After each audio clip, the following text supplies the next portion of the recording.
Charlie Parsons for the Stomping Ground, powered by Wow Hydrate and available on DAZN. Feels a bit weird going back to these interviews after tonight. Does it feel a bit low-key for you? But you know, know, the Stomping Ground, big up the Stomping Ground. Yeah, but you've just presented on DAZN. How are you feeling? It was some experience, Edward. Thank you very much for the opportunity. I didn't even know you were doing it. Okay, Fez. Yeah, but you didn't stop it from happening. Oh, true. Which you definitely could have. You did a good job. You did a good job. Thank you, Edward. Wow, Jai Opetaia, what a beast. Yeah, unbelievable. I mean, what a fight. Firstly, huge credit and respect to David Nykia, because I thought he showed huge heart. Excuse me. I believe he'll be world champion, just not tonight against, not just the best cruiserweight in the world, but one of the top pound for pound fighters in the world in Jai Opetaia. What a fight, what an atmosphere.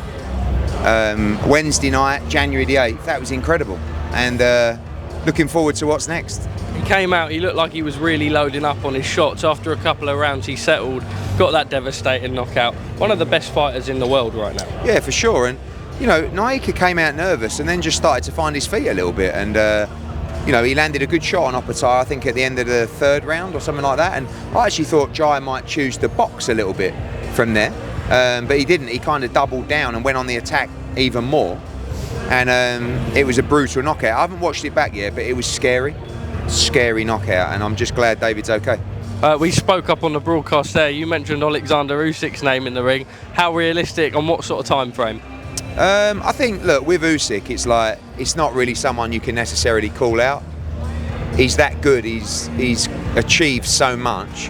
You've got to let your credentials do the speaking, and to do that, you need to become undisputed at cruiserweight, in my opinion. And I think that's got to be the aim for Jai.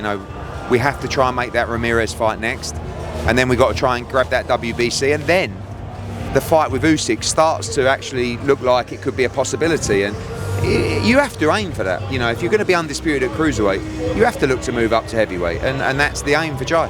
Eddie, how does that fight with Gilberto Ramirez go? You have to make him a big favourite going into it.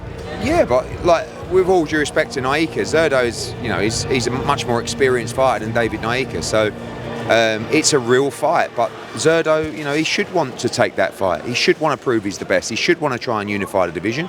We know the payday will be there, and hopefully we can make it happen. You said that Oscar De La Hoya was watching on with eager eyes tonight. We know that you guys have got a 5v5 penciled for some point at this year. I know that you said to me that not every single one of those fights necessarily has to be like a headline attraction type fight, but that could definitely top the bill, right? Yeah, I mean, I think that there's lots of options really in the 5v5. And that fight doesn't have to land on a 5v5. It can land also, on a big Riyadh season card. But of course, if we are going to do that, Matchroom v Golden Boy, then that's a great fight for the card, and it's a great fight for boxing. When you do shows like this, does it really whet the appetite for Aussie boxing? We know all week that we've been... I said to you in the week, didn't I? It's like people are so happy to see you. I love doing shows in England, but you take a lot of stick, and you come here sometimes and it's like people are saying thank you, like we're so happy to say, even you, Parsons, and I just feel like there's a great atmosphere going around, and a great vibe, great energy, and looking forward to many more. Okay, I believe we're being ushered away. Eddie, thank you again ever so much. Cheers, mate. And see you soon. Thank you, mate.